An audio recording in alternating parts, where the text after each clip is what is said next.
Assalamualaikum warahmatullahi wabarakatuh. Nama saya Farisa Sanurtaila. Saya dari Prodi Statistika. NIM saya 2033111100. Saya akan menjelaskan tentang demokrasi di Indonesia. Selamat menyaksikan. Pengertian demokrasi. Pengertian etimologis demos atau rakyat dan kratos atau kratein pemerintahan dan kekuasaan. Demokrasi mengandung pengertian tiga hal penting. Yang pertama, pemerintahan dari rakyat berhubungan erat dengan legitimasi pemerintahan dan tidak legitimasi pemerintahan di mata rakyat. Yang kedua, pemerintahan dari rakyat berarti pemerintahan yang menjalankan kekuasaan atas nama rakyat dan pengawasannya dijalankan oleh rakyat atau lembaga kekuasaan. Yang ketiga, pemerintahan untuk rakyat adalah suatu pemerintahan yang mendapat mandat kekuasaan yang diberikan oleh rakyat digunakan untuk kesejahteraan mereka. Ada juga hakikat demokrasi. Yang pertama, kebebasan mencapai pendapat, berkumpul, berorganisasi, kebebasan pers atau kebebasan individu atau kelompok juga mengakibatkan keterbatasan individu atau kelompok yang diwujudkan dalam rambu-rambu etika dan moral kehidupan. Yang kedua, kesederajatan, hak dan kewajiban yang sama, kedudukan yang sama di depan hukum. Yang ketiga, keterbukaan, pemerintahan dan langkah-langkah pengolahan keputusan yang harus diketahui dan disetujui rakyat. Yang keempat, etika dan norma kehidupan harus dijunjung tinggi. Prinsip demokrasi. Yang pertama, pengakuan hak asasi manusia. Yang kedua, pemisahan atau pembagian kekuasaan. Yang ketiga, pemerintahan menurut hukum. Yang keempat, jaminan hak individu secara konstitusional termasuk prosedurnya. Yang kelima, badan kehakiman yang bebas dan tidak memihak. Yang keenam, pemilihan umum yang bebas dan kebersamaan politik. Yang ketujuh, kebebasan mengemukakan pendapat.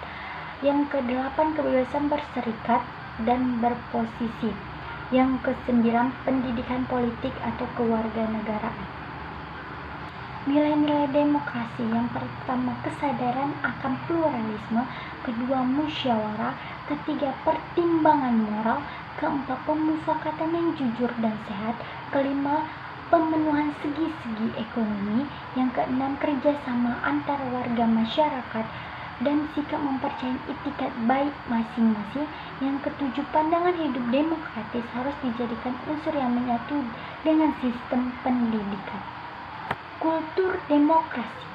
Yang pertama, menyelesaikan pertikaian dengan damai dan sukarela. Yang kedua, menjamin terjadinya perubahan secara damai.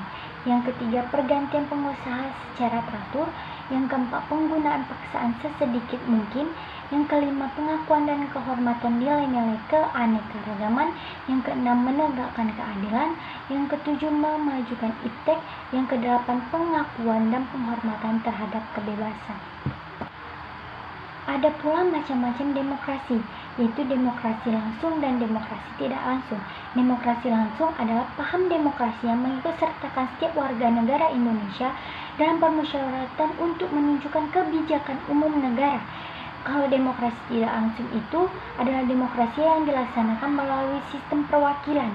Penerapan demokrasi ini berkaitan dengan kenyataan suatu negara yang jumlah penduduknya banyak, wilayahnya luas, dan permasalahan yang dihadapinya semakin rumit dan kompleks. Adapun pengertian demokrasi atas dasar prinsip ideologi. Yang pertama, demokrasi konstitusional, yaitu demokrasi yang berdasarkan pada kebebasan atau individualisme. Ciri khas demokrasi konstitusional adalah kekuasaan pemerintahnya terbatas dan tidak diperkenakan banyak campur tangan dan bertindak sewenang-wenang terhadap warganya. Yang kedua, demokrasi rakyat. Maksudnya di sini mencita-citakan kehidupan yang tidak mengenal kelas sosial. Manusia dibebaskan dari keterikatannya kepada kepemilikan pribadi, ada penindasan dan paksaan. Demokrasi di Indonesia. Yang pertama, dalam Undang-Undang Dasar Negara Republik Indonesia tahun 1945 tidak penyebutan kata demokrasi secara eksplisit Akan tetapi nilai-nilai demokratis termuat dalam batang tubuh pada pasal 2 Undang-Undang Dasar NKRI 1945. Yang kedua itu nilai-nilai demokrasi, misalnya dapat dilihat dalam ketentuan pasal 1 ayat 2 Undang-Undang 1945 yang menyatakan bahwa kedaulatan berada di tangan rakyat dan dilaksanakan berdasarkan Undang-Undang Dasar. Yang ketiga, selain itu nilai-nilai demokrasi juga dapat dilihat dari ketentuan pilihan umum dalam pasal 22E UUD 1945 yang berasaskan Luberjurdil serta pemilihan kepala daerah secara demokratis. Perkembangan demokrasi di Indonesia. Yang pertama, periode 1945 sampai 1959, masa demokrasi parlementer yang menonjolkan peran parlemen serta partai-partai. Yang kedua, periode 1959 sampai 1965, masa itu adalah demokrasi terpimpin yang dalam banyak aspek yang telah menyimpang dari demokrasi konstitusional dan lebih menampilkan domisili presiden dan terbatasnya peran partai politik serta peran ABRI sebagai unsur sosial politik semakin meluas. Yang ketiga, periode 1966 sampai 1999, masa demokrasi era Orde Baru yang merupakan demokrasi yang lebih menonjolkan arogansi kekuasaan.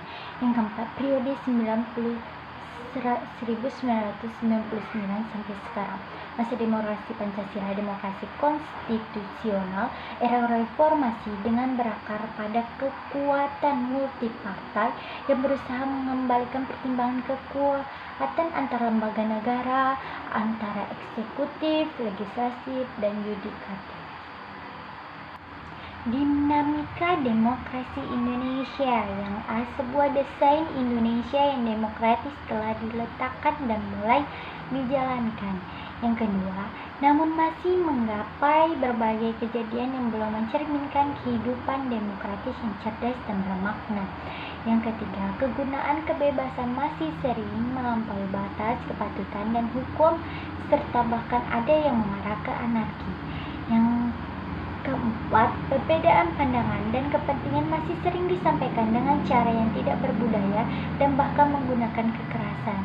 Yang kelima, kekecewaan dan kemarahan karena kekalahan dalam suatu proses demokrasi, misalnya pilkada acap kali ini juga ditumpahkan dalam bentuk kekerasan. Pokok-pokok demokrasi Pancasila mengedepankan musyawarah mufakat, mengedepankan kepentingan umum, kekuasaan tertinggi ada pada rakyat, penyaluran aspirasi rakyat melalui lembaga perwakilan rakyat berdasarkan hukum, pemerintah berdasarkan konstitusi, kepala negara atas nama rakyat, mengakui hak dan kewajiban, memiliki kelembagaan dan pengaturan wilayah negara, menganggap bahwa demokrasi bukan tujuan tetapi sarana untuk mencapai tujuan. Perbedaan pendapat. Yang pertama, perbedaan pendapat dihormati dan dibenarkan. Yang kedua, unsur tanggung jawab mendapat kedudukan yang sama atau perlu memelihara persatuan dan kesatuan. Yang ketiga, yang paling penting adalah dalam menyalurkan pendapat dan keinginan melalui wadah yang telah ada di pusat maupun di daerah. Sekian dari saya, Farisa Sandatullah. Jika ada kesalahan atau penjelasan saya ada salah kata, saya mohon maaf. Saya akhiri, wabillahi taufiq wal hidayah. Wassalamualaikum warahmatullahi wabarakatuh.